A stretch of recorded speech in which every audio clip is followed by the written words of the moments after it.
Hello, landlords. It's Ernie Garcia, landlord attorney, and today we're talking all about what you need to do in the aftermath of a storm, a fire, flood, earthquake. What happens when these events damage your rental property? We're talking all about that today. Let's get started.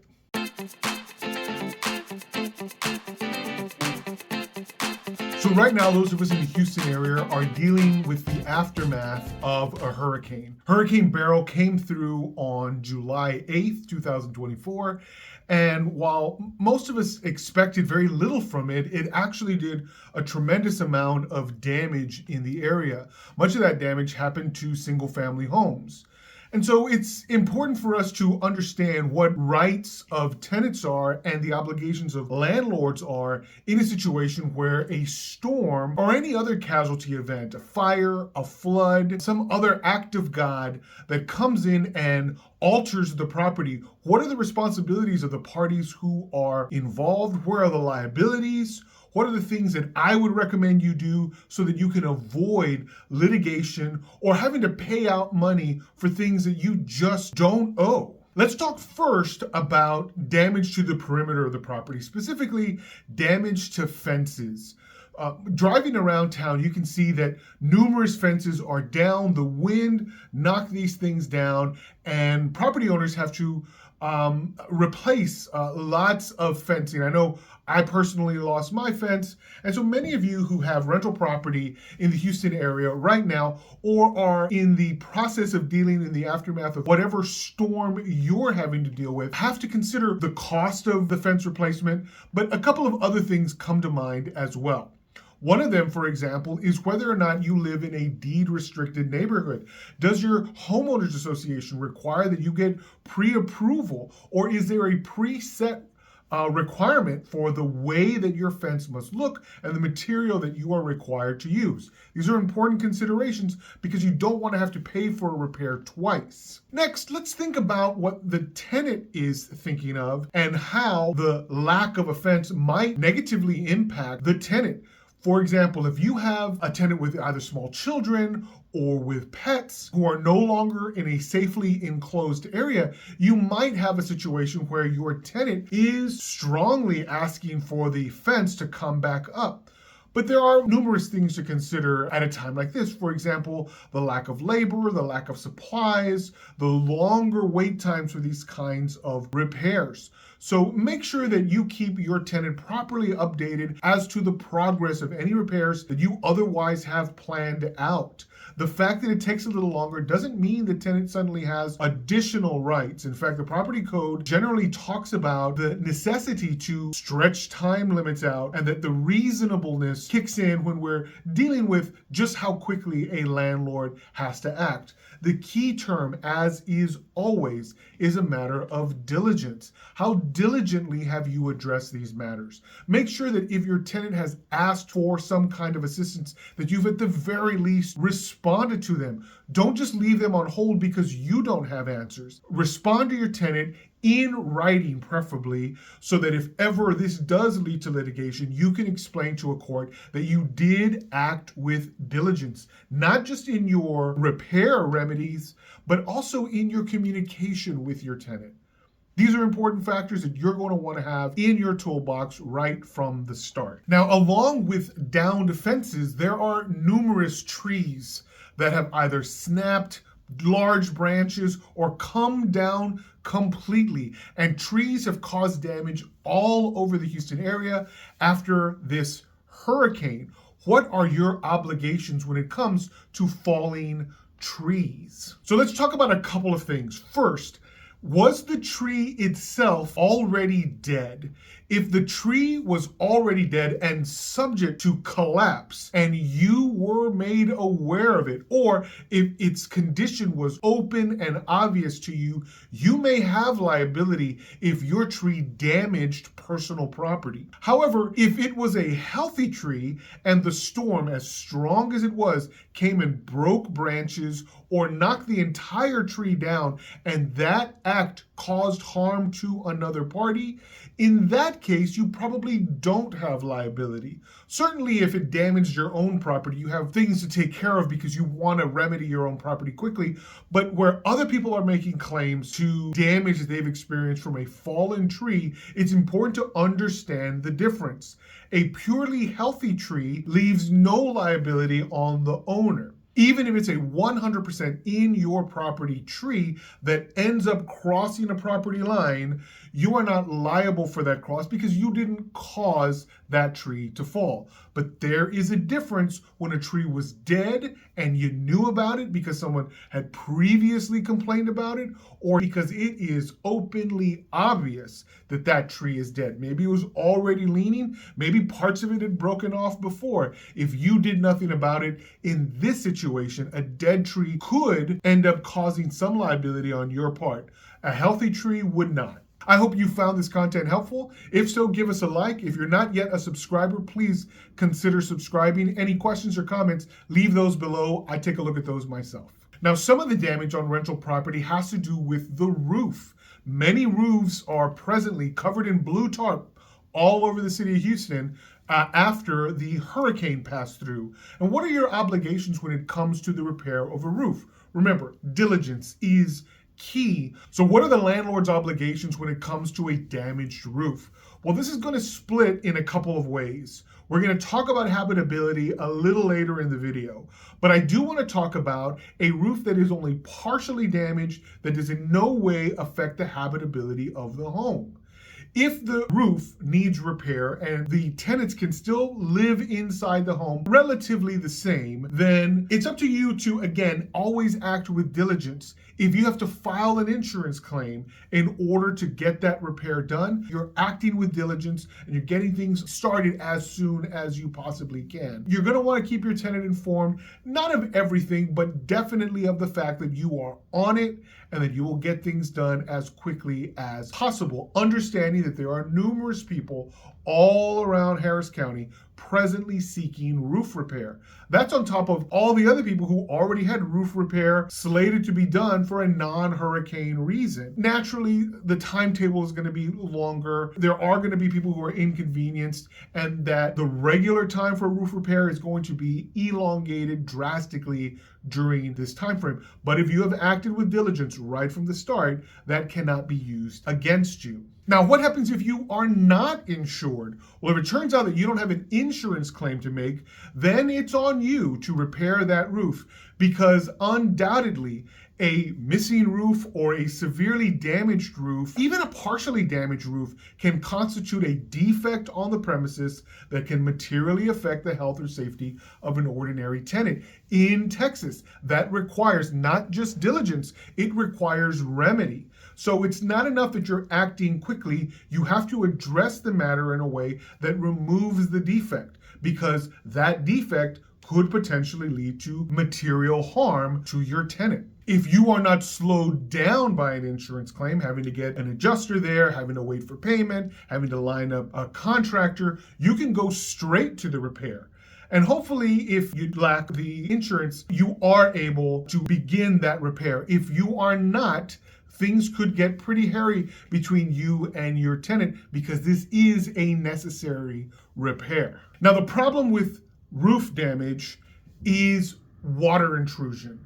And it may not have come directly from the hurricane. It may have come from subsequent rains that have happened or that will happen while the roof is still damaged. If that's the case for you and you've got an ongoing water intrusion problem, you have to find a way to remedy it fast, because water intrusion can lead to additional damage, including the presence of mold. Now, whether mold in and of itself is deadly is not the point. The point is, water where it doesn't belong will cause damage to the property and may end up being a defect on the premises that could materially affect the health or safety of your tenants. And so you have to stop the water from coming into places where it does not belong. If you already have water damage, either from the hurricane itself, or if you're in a different situation where flood water has come into the premises, You have to deal with these water intrusion problems quickly. First, have you solved the problem of the intrusion? Have you stopped water from coming into a place where it does not belong? Second, have you dealt with the damage? Have you removed all of the damaged material, or have you remedied the damage so that the defect caused by the water intrusion is no longer present? This might include going in and, if not removing material, drying out material adequately so that the moisture in the wood or the material is 100% gone. You don't want to leave water simply behind any wall because ultimately it can fester and grow into mold. Finally, after you have stopped the water intrusion, after you have remedied the problem, have you gone back to inspect to make sure there was nothing that you missed the first time you went through? It is possible that there is some damage that simply was not caught the first time. You'll want to go back and make sure there wasn't something that you missed. Don't just complete a repair and assume that everything was done properly. You always want to go back and inspect and make sure that no lingering damage will later resurface and cause additional problems. Now, one of the big things that landlords have to deal with after a storm or some other natural disaster is the issue of habitability. I want to talk about what the state of Texas has to say in Chapter 92 of the Texas Property Code. Specifically, in the event of a loss of habitability, there are basically two paths that the parties can take. So I want to talk first about 100% loss of habitability.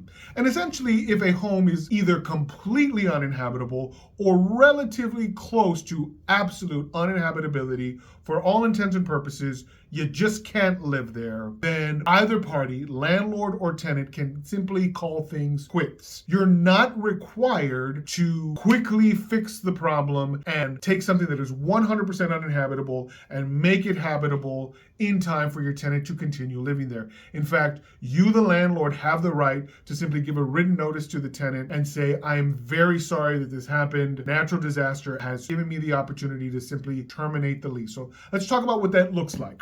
First, you're going to give written notice to your tenant and say that the lease is now terminated. It's not through their fault. It's not necessarily through your fault. Neither of you caused the storm or the natural disaster. But the code in Texas allows you to simply terminate it at this point. And so the tenant is allowed a pro rata refund for that month.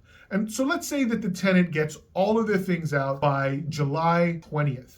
They're entitled to the last 11 days of rent, which they paid for, in a refund. They're also entitled to their full security deposit. You can't pin any of this damage. If the house is a 100% loss, then who cares if they spill Kool-Aid on the carpet, and who cares if their kids marked all over the walls? Those walls are gone. And so, for all intents and purposes, if you have a 100% uninhabitable loss, they get their full security deposit back. And that's it. There are no continuing obligations between either of you for a natural disaster that, again, neither of you had fault in. You can terminate the lease, refund the unused portion of the rent, along with the entire security deposit. That's what's owed to them, but not until they actually vacate. So make sure that if you are utilizing this portion of the Texas Property Code, that the tenant has in fact gathered whatever of their things are salvageable and they have vacated. Now let's talk about that situation where a casualty event has occurred. Storm, flood, fire, something has happened that has rendered the unit only partially uninhabitable. Let's say one bedroom and one bathroom completely destroyed. For this example, let's say that damage has occurred and other bathrooms and other bedrooms exist, kitchen, living room, still fully intact. The premises is rendered 80% habitable, 20% uninhabitable. What do you do? Well, you don't have the opportunity in this section to unilaterally say, I'm sorry, this lease is over. Certainly the parties could, by agreement, the tenant and the landlord could modify their lease and come to a mutual termination of the lease. That's always an option. But unlike with 100% uninhabitability, one side cannot simply tell the other, hey, 20% of this place is gone, so I want you out. Or, hey, I can't use bathroom and this bedroom, so I'm out of here. That's not allowed under the code. Instead, what is allowed is that the parties should negotiate a prorated amount of rent for the amount of time that that portion of the premises will remain uninhabitable. And so the two of you have to work together. So this is another instance where diligence is extremely important. You're going to have to whip out your calculator to calculate the percentage that the damaged portion represents, and you should discount the rate by the proportionate loss that is being experienced by the tenant for as long as that loss remains. If it takes 21 days to fix it, then 21 days they're paying a reduced amount of rent. If it takes 2 months to fix it, then for those 2 months, your tenant is paying a reduced amount of rent, subject to the factor of that reduction. It should be proportionate to the amount of rent they would otherwise owe. This is something that you and the tenant have to work out, but it is something that can be worked out. Again, the tenant does not have the right to simply say, I'm out of here, but you also don't have the right to say, look, I'm not going to begin repairs until you leave, so here you go, get out. These are not rights that either the tenant or the landlord have in the state of Texas after a casualty loss, and only renders a portion of the premises uninhabitable. If, as a practical matter, the tenants can still dwell on the premises, they must continue on the lease, but are not required to pay the full amount of rent during that time. Now let's talk about personal property and what the law says about the losses that your tenant may be experiencing due to your home being damaged after a casualty event. Again, whether it's a storm, whether it's a fire, flood, whatever, if in that event a tenant loses personal property, who's on the hook for that? Who is required to be insured? Well, it's important that everybody be insured because these things unfortunately happen, and it's a predictable thing that some casualty event will occur. Many of your leases already have a section in them that address this matter. I strongly encourage all of you to take a look at your lease and see what it has to say about these kinds of events. What is the expectation that both the tenant and the landlord have when these things occur? Basically, what it should say is that the landlord has no liability whatsoever for any of the losses in personal property of the tenant during this kind of event. That the way a tenant should protect themselves is by purchasing renter's insurance.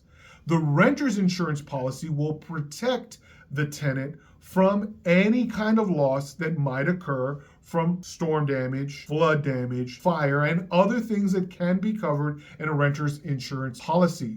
Hopefully, if you have experienced damage to your property, and if your tenant experienced loss of personal property, they have a renter's insurance policy in place that they can utilize to recover their losses from this casualty event.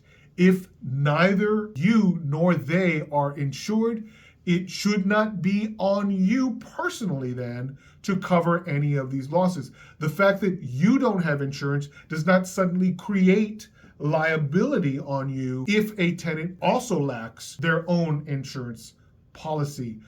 In this situation, a tenant who is uninsured for losses to their personal property unfortunately absorbs those losses. Now, it's an unfortunate thing when something happens to your home that leads to damage to your tenants, but because this was not caused by you, it cannot be said that you suddenly have liability for these losses. Again, your lease should have in black and white a description of these kinds of events and a description of how the landlord is generally not liable to the tenant in these cases, and that the way that a tenant should protect themselves is by purchasing their own insurance.